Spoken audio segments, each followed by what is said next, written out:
comment entrer sur les marchés financiers et bien sélectionner les entreprises dans lesquelles tu veux investir. Mais comment sélectionner les meilleures entreprises? Parce que imaginons que tu veux investir dans une entreprise, 5 mois après, elle fait faillite. Si tu souhaites investir dans une ou deux entreprises, pas des paniers de titres financiers ou des paniers de produits financiers, tu souhaites investir vraiment dans une ou deux entreprises, en tout cas des entreprises individuelles, je vais donner aujourd'hui toutes les méthodes qui vont te permettre d'investir dans des entreprises individuelles en minimisant le risque au maximum.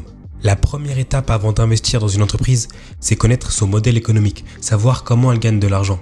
Qu'est-ce qu'elle vend comme produits et services? Quel est son secteur d'activité?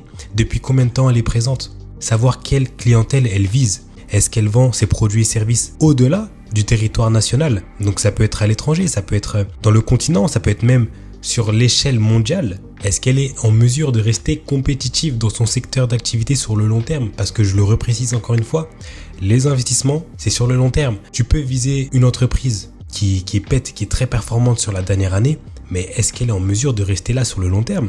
Parce qu'un investissement, c'est pas du trading. Tu retires pas ton argent dès qu'il y a une moindre fluctuation du marché. Il faut que tu saches dans quoi tu investis, dans quoi tu vas mettre les pieds. La deuxième étape, c'est examiner l'état financier de l'entreprise. Chaque année, toutes les entreprises qui sont cotées en bourse publient leur rapport annuel. Donc dans le rapport annuel, tu peux consulter le compte des résultats, le bilan, le flux de trésorerie, donc tous les états financiers de l'entreprise. Et donc c'est des documents qui vont permettre de pouvoir voir certaines informations qui vont concerner la santé financière de l'entreprise, sa rentabilité, sa solvabilité et sa liquidité. La troisième étape, c'est de vérifier les ratios de l'entreprise. En fait, tu peux t'appuyer sur plusieurs ratios pour voir si l'entreprise est en mesure de pouvoir tenir dans le temps. Maintenant, des ratios, il y en a vraiment beaucoup.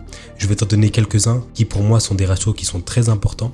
On a le ratio cours-bénéfice. Lorsque ce ratio est élevé, les investisseurs peuvent prévoir une forte croissance dans le futur. Le ratio moyen cours-bénéfice, c'est 20 à 25 fois le bénéfice. S'il est bas, ça ne veut pas forcément dire que le titre il est sous-évalué, parce qu'en fait, il ne détermine pas le cours de l'action. Mais s'il est bas, ça veut dire que peut-être que le bénéfice de l'entreprise il est stable, ou alors peut-être qu'il croît très lentement. Mais voilà, en tout cas, peut-être que cette entreprise-là elle a des difficultés financières. Regardez aussi les anciens ratios cours-bénéfice entre les années pour voir s'il évolue. Parce que s'il est bas seulement la dernière année, mais les autres années il était haut, ça peut être peut-être une mesure de complication. Par contre, s'il est bas, mais il est quand même plus haut que l'année précédente, ça veut dire que l'entreprise se porte un petit peu mieux en comparant bien sûr avec les autres ratios que je vais vous citer. On ne peut pas s'appuyer sur un seul ratio. Donc on va prendre l'exemple de l'entreprise Apple que tout le monde connaît. Apple ici, on a un cours qui actuellement tourne autour de 164 $. Sur l'application investing.com, ce qui est bien, c'est que sur cette application, on peut voir les différents ratios. Dans la section profil financier et ensuite ratio, on a tous ces ratios-là. Et un peu plus bas, on a d'autres informations, mais aussi on a d'autres ratios. Les ratios de liquidité, ratios actuels, ratios de stock, ce sont des ratios qui sont très importants. Donc pour revenir sur le ratio cours-bénéfice ici, par rapport à la société Apple, il est à 27,37, donc c'est-à-dire que il est au-dessus des 20. Au-dessus de 20, c'est que ça se porte plutôt bien, c'est plutôt pas mal, c'est plutôt positif. Par rapport à l'industrie, donc là on a la société, c'est Apple, donc toutes ces données-là concernent l'entreprise Apple. Ici on a toutes les données qui concernent l'industrie. Apple, on est autour de la technologie, la téléphonie. Donc ça va être par rapport à cette industrie-là. Ce qui est bien, c'est qu'on peut comparer les informations de la société Apple avec celles de l'industrie. Si Apple se porte bien par rapport à son industrie, est-ce qu'elle est plutôt dans la moyenne haute ou plutôt dans la moyenne basse? Par rapport à cette donnée, le ratio cours-bénéfice, la société Apple est plus haute que la moyenne de l'industrie. Donc, c'est plutôt une bonne chose. Ensuite, on a le ratio cours-valeur comptable ou alors cours-capitaux propres. Il sert à comparer la valeur du marché d'une action à sa valeur comptable. Est-ce que l'entreprise elle est surcotée en fait? L'entreprise AMTD Digital, comme quoi son cours a explosé à la hausse, c'était pas justifié. Et ensuite, l'action AMTD Digital s'est cassé la tête. C'est pour ça qu'il faut vraiment regarder le ratio cours-valeur comptable pour voir si l'entreprise elle est pas surcotée en fait. Tu prends le cours de l'action et tu divises par le total des actifs moins les actifs et les passifs incorporels. Ce qu'il faut savoir, c'est que ce ne sont pas des actifs qui sont monétaires. Ça peut être les brevets, les marques déposées, les droits d'auteur, les logiciels, les licences, les permis. On a tout ça, en gros, c'est vraiment des actifs qui ne sont pas palpables. Et puis les passifs incorporels, ce sont des obligations qui ne sont pas monétaires. Donc il n'y a toujours pas de substance physique, comme les actifs incorporels. Ça peut concerner les garanties de produits, des obligations de non-concurrence,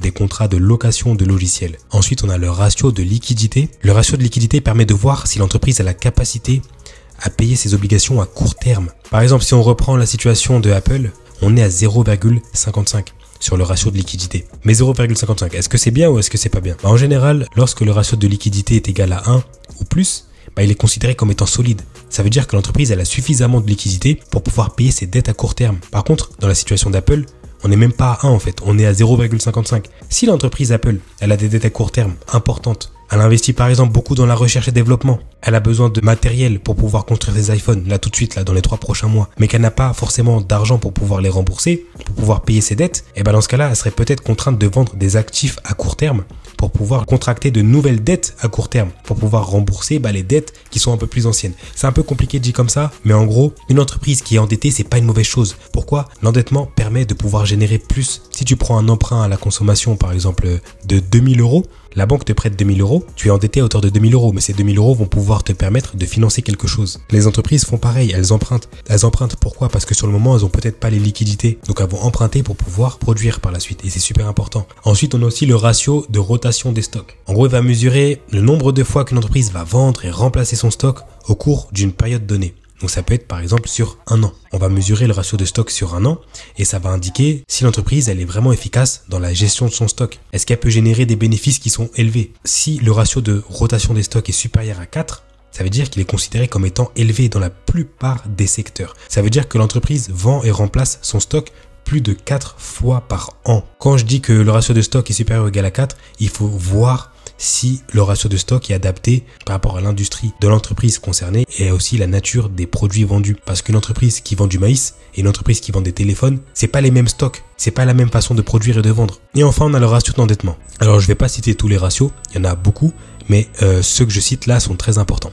Et le ratio d'endettement, il mesure le niveau d'endettement pour une entreprise par rapport à ses actifs totaux. Si le ratio d'endettement est élevé, contrairement aux autres, ça veut dire que là par contre l'entreprise elle est risquée et elle peut avoir des difficultés à rembourser ses dettes. Un ratio faible signifie que l'entreprise est moins risquée et en tout cas elle a une bonne capacité à pouvoir rembourser ses dettes. Donc bien sûr, comme tous les autres ratios, toutes les entreprises n'ont pas les mêmes modèles économiques en fonction de son secteur, en fonction des produits vendus. En général, si le ratio d'endettement est supérieur à 1, il est considéré comme étant élevé. Ça veut dire que l'entreprise elle a plus de dettes que de capitaux propres. Les capitaux propres, ça va être le résultat de l'entreprise à l'année plus ses ressources disponibles. Ça va concerner tous les financements des propriétaires et des actionnaires de l'entreprise. Donc en gros, quand tu investis chez Apple, imaginons qu'il y a 1000 personnes qui investissent 1 € chez Apple, les capitaux propres de Apple seront à hauteur de 1000 €, plus les bénéfices qui vont être accumulés qui n'ont pas été distribués sous forme de dividendes. Concernant le ratio de rotation des stocks, sur Apple, on est autour de 34,76. Par rapport à l'industrie, on est à 34,93. Donc on est largement supérieur à 4. C'est très positif du côté d'Apple.